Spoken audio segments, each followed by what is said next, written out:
Money is energy. How many of you have heard this before? Me personally, I've heard this so many times, but I was like, okay, I get it. Money is energy. But how do I get into this energy? How do I bring this energy into my life? And this is what we're going to talk about today in this video. But before, I want you to just invite you to look around you. The energy of money is so freaking abundant. It is everywhere and everywhere. Like, look at your clothes, the building that you are at right now. If you are at your house or at your office, the walls, the paint of the walls, somebody had to buy that at the store. The store had to buy this from the supplier. The supplier had to pay the workers to help make the paint or something, or the transportation company had to pick up the paint and bring it to Home Depot or whatever. And do you realize how much just a simple paint in the wall is involved with the energy of money? Money is everywhere. Is in, like, in your food, in your clothes, in the street, in all the thousands of cars that are in the street. Everything you see is money transformed into physical reality, into a physical object. But before that physical object is around us here in our house or in the streets, it wasn't. It's only here because of the energy of money. Now, if you look back at your own life, look how much money has already flowed into your own reality. I mean, from the moment you were born, at the hospital bill, your baby clothes, the diapers, the bottles, your shoes as you grow up as a kid, the toys that you had, the gas that transported you from home to school, your bikes, everything. Like, it's so much money, all of the groceries, everything. So money really is very abundant. And my journey in trying to uncover this energy of money started really after I watched The Secret, and I was mesmerized with Bob Proctor and his teachings. And he always said that he studied Think and Grow Rich from Napoleon Hill all the time. Even his book was like so old already because he was reading it from the time he was given that book. And so I decided to go directly to the source, and I became a Napoleon Hill certified leader. And today I'm gonna break down to you guys what I uncover in a way that you probably never understood before. But before that, what is money? Money is not a piece of paper. Money is not your credit card. A $100 bill is literally just paper. Money is a symbol of value, a symbol that tracks value, because collectively we agree and participate in this, right? When you look at the bank apps in your phone, that's just a number. It's an invisible number that doesn't even exist. It's just pixels in your screen. But we all agreed that money equals that, and that's just a symbol of value. Before all of this existed, we used to trade goods for goods. And then later on in life, it came the gold, the silver, the copper, right? The more intrinsic use, or the more rare something was, the more value it had, the more value it created. That's why even till this day, the more rare something is, the higher is the price. It's the law of supply and demand. Now, here's the key that I want you to understand, that you can dramatically raise your prices, your salary, by controlling perception. You see, money moves towards perceived value. It's not towards effort. Because if you go into this habit hole of like, oh, money, I need to increase my self-worth, you're already worthy of all of the abundance and all of the money. Because if you just think about it, what makes someone worthy of money? Is it a person that works hard? If that were to be the case, someone who works in construction in the 90 degrees sun here in Hawaii would be worth of receiving more money than someone who is sitting in an office working for an hour a day. And we know that this is not the case. So if this is not the case, if this is not a law, then the money coming to you is not 100% related to how hard you work. It's not 100% related on how much you have suffered. That's another big false belief that we have, that the more I suffer, the more I deserved. I suffer already so much. Please, God, send me more abundance. It's not the case. And the more you still believe in those things, the more you're gonna sit and wait and not see the abundance that it was already promised to you in your birthright. If someone is a homeless, or if someone is already a millionaire, who deserves to get $1,000? I've said this example before. So many people are gonna say the homeless. No, the homeless, definitely he needs more money, but he doesn't deserve more money, because money is an exchange of value. Is an exchange of value. And so the real game of money is your energy, is your energetic value, who you are. Your inner state is what creates money magnetism. That's why some people, they charge, like when I used to have my salon, $100 for brows, while other people charge $1,000. One realtor might make one sale every 3 months, while another one sells 10 houses a month. Two photographers, they might have the same camera. One charges $300 a session, the other one charges $5,000. Why? Because this is the part that 99% of people miss. Most people focus on getting better at the skill level only. But the people who are making the most amount of money, they work on the level 2 and 3. Okay? What do I mean level 2 and 3? There are 3 types of value: the objective, perceived, and energetic. Most people focus on a skill level, on the service, right? Service is like how much you can charge for that. For example, if I'm selling water bottles, there is only so much I can sell a water bottle for, right? I cannot sell a water bottle for $80,000. That's like insane. That's being master delusional. I could if I increased the perceived value, like, oh, this water bottle belonged to the queen of, I don't know, 1700s, and it's believed to, if you drink this water, it has blah, blah, blah, blah, blah, and it has a story attached to it, right? But other than that, depending on the service that you're offering, there is only so much that you can have this perceived value by other people. So most people focus on here and getting better in your skill. But your skill is not your differentiator. The skill is just the entry ticket to the game. Most people keep focusing, I'm gonna get better, I'm gonna increase my skills, and that's gonna bring me more money. But it's not. It is not. Believe it or not. Money is an exchange of value, and the biggest form of value is your energetic, your identity. Your value comes from your identity, not from the external, not from what you're doing. It's from who you are being. Is not related to external circumstances. Okay? Someone with a strong self-trust treats themselves like a rare, precious diamond. But someone who sleeps with anyone is losing respect for themselves. If you now translating this for money, right? Because if you go on a date with anybody and you don't have any standards, you don't have any value, self-value. Same thing with money. If you accept any low offer because your money is low at the moment, if you work less than what you deserve, then you are chipping on your own value.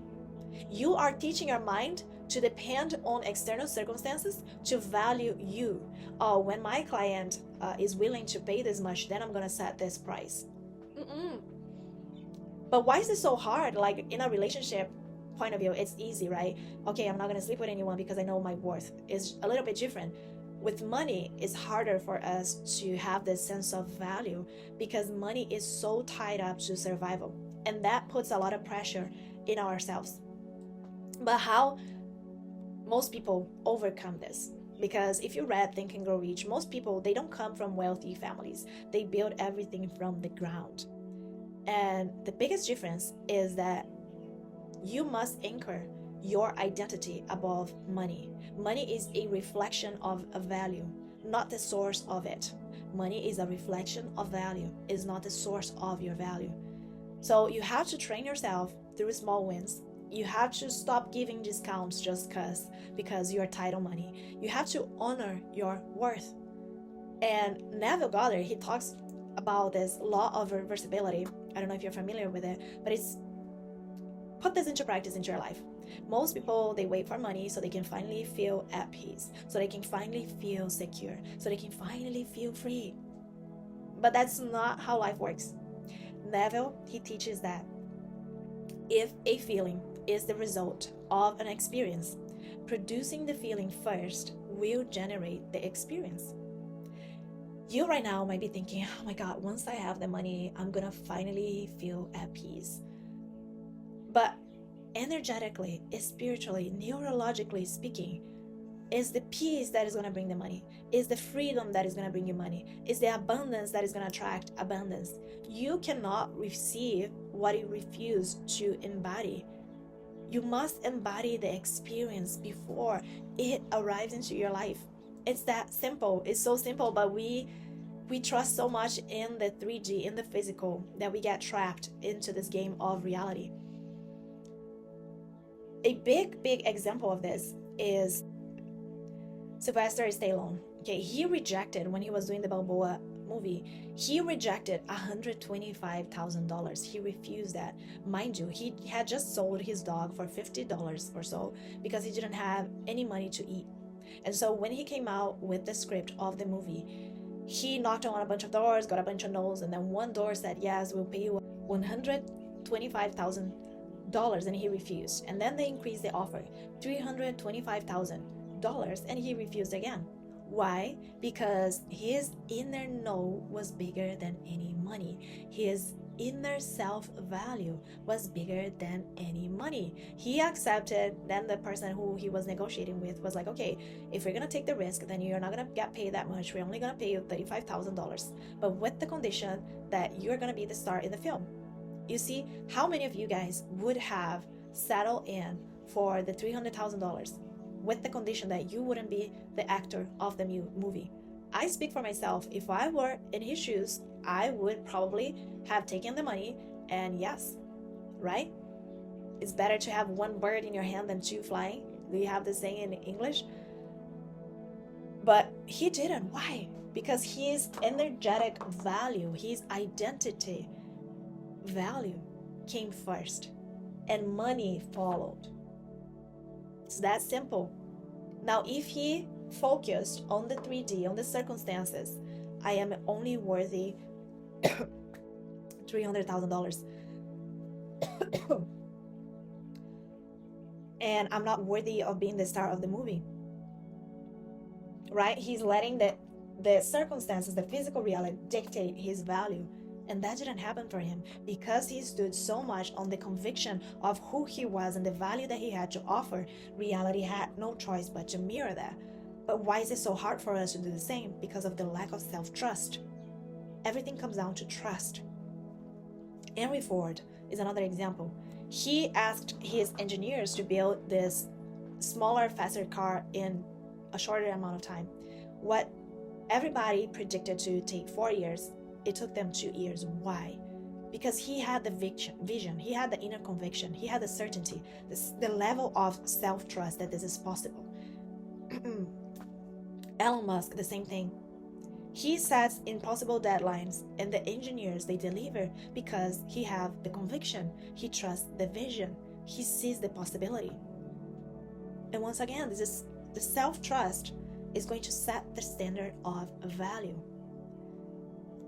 When we study the Think and Grow Rich, right, the elite people, they do not wait for perfection of skill, for perfect timing, for perfect circumstances. They don't wait for anything external.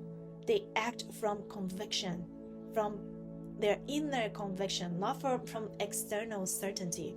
Conviction, your inner conviction, your self-value becomes the proof that reality will then match. So people who are extremely successful in regards to money, and they tap into this energetic of I am valuable and you can access the money, the energy of money, they make decisions really fast regardless of the external. They are solid on their inner conviction. They take action despite of any uncertainty, and they operate from clarity versus confusion. Life is going to always challenge your trust. And when I say, like, for example, they take action in uncertainty, this is what I mean. If right now you're struggling in your business and you're like, I'm going to lower my offer because you need the money, right? This is what I'm talking about. You're lowering your value because the reality is not reflecting, and you're like so confused on what you're offering. You're so confused on the value that you have to offer, and you give this energy of desperation. But someone who knows that they have gold in their hands, they are not gonna act like that. And that's what makes like someone who sings in a bar stay forever singing in like small bands and in a bar versus someone who becomes a Hollywood artist, for example. They might have the same skill, the same level of skill voice wise, but the energy of that star is different. Your identity always comes first. Always, always. Your self-value always comes first. You're not gonna wait for the guy to value you as a woman for you to value yourself, right? You're not gonna wait for the guy to treat you like a queen for you to value yourself. No, you're gonna value yourself. Therefore, the type of man that you're gonna attract, the type of relationship that you're gonna attract in your life is gonna be different. The same thing with the Balboa. He had the identity first before anyone paid him. Elon Musk, he trusted his vision before any investor believed in them. And that's the point. Your identity is always going to lead the 3D reality. Money is always going to follow your energy. Your mental plane is always going to follow this. And the energy that you're embodying responds to who you are being. It responds to your subconscious beliefs, responds to your focus, what you're focusing, responds to your self-image. So stop waiting for money to give you peace. Become that version of you who has the peace. Become that version of you who sees that you are valuable. Stop negotiating breadcrumbs because you need it right now, because you are in survival. There is this quote from Joseph Murphy, the guy who wrote the Power of the Subconscious Mind, and he says the infinite intelligence that governs the universe, the galaxies, is the same intelligence that is driving, that is I forgot the exact phrase, but it's like the same intelligence that is helping me with my finances, that is bringing money to me. I'm doing my part, but I'm letting this divine intelligence brings and connects me with this abundance of money that is already available. Like I started this video saying, the money is already all around you. You just have to realize that. And you just have to work over here versus over here, because there's only so much you can work in your skill and your service. Everything else flows from your energetic, from your identity, from your mental and higher self. And that's when you're going to see massive amounts of money flowing into your life, into your reality. I hope this video was helpful. Leave in the comments below if you have any questions, any insights, and I see you on the next video. Aloha.